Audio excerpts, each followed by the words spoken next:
उसने करीब 54 लाख रुपए $65,000 खर्च करके एक प्रोफेशनल टीम हायर की ताकि माउंट एवरेस्ट, जिसे शिखरों का राजा कहा जाता है, पर चढ़ाई के दौरान उसकी सुरक्षा पक्की रहे। लेकिन कहते हैं ना, ऊपर जाना आसान है, नीचे उतरना मुश्किल। वापसी के रास्ते में ही एक ऐसा हादसा हुआ जिसने सब कुछ बदल दिया। 1953 में दो साहसी पर्वतारोही पहली बार एवरेस्ट की चोटी तक पहुंचे। आने वाले 40 सालों तक सिर्फ प्रोफेशनल क्लाइंबर्स ही इस डेथ जोन को पार करने की हिम्मत जुटा पाए। हर 4 में से एक वहीं अपनी जान गंवा देता था। 1992 में न्यूजीलैंड के एक पर्वतारोही रोहित ने एक नया कॉन्सेप्ट लॉन्च किया। वो आम लोगों को भी एवरेस्ट पर चढ़ने में गाइड करने लगा। 4 सालों में उसने 19 अमेच्योर क्लाइंबर्स को सफलतापूर्वक शिखर तक पहुंचाया बिना किसी हादसे के। हर साल मई के शुरुआती 2 हफ्तों को विंडो पीरियड कहा जाता है, जब मौसम सबसे सही होता है एवरेस्ट चढ़ने के लिए। उस साल करीब 20 अलग-अलग टीमें इसी समय में शिखर पर पहुंचने की तैयारी कर रही थीं। रोहित भी अपनी टीम के साथ निकल पड़ा। घर से निकलते वक्त उसकी पत्नी, जो उस वक्त प्रेग्नेंट थी, बस यही चाहती थी कि वो बच्चे के जन्म से पहले लौट आए। टीम में 4 अहम लोग थे। दीपक, एक पोस्टमैन जिसने पिछली बार धीमी रफ्तार के कारण शिखर तक पहुंचने का मौका खो दिया था। इस बार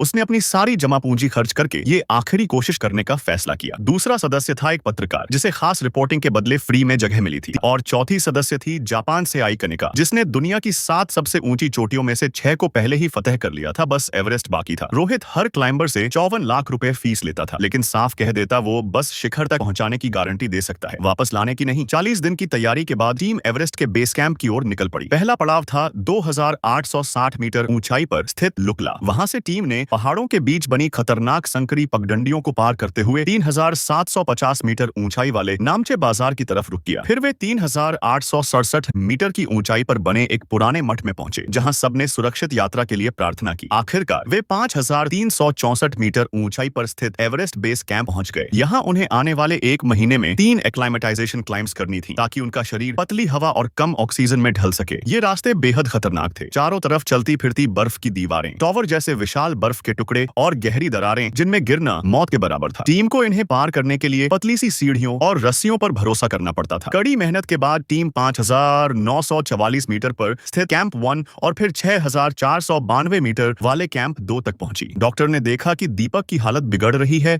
और उसे ऑक्सीजन की जरूरत पड़ सकती है, लेकिन उसने जिद की कि वो बिना एक्स्ट्रा ऑक्सीजन के ही आगे बढ़ेगा। चढ़ाई के दौरान डॉक्टर को याद आया कि आज उसकी शादी की सालगिरह है। उसने बेस कैंप से सैटेलाइट फोन पर पत्नी को कॉल करके शुभकामनाएं दी। अगली सुबह टीम ने 7132 मीटर ऊंचाई वाले लोहट से फेस की ओर चढ़ाई शुरू की, लेकिन वहां उनका सामना हुआ एक ऐसी चीज से जिसकी किसी को उम्मीद नहीं थी।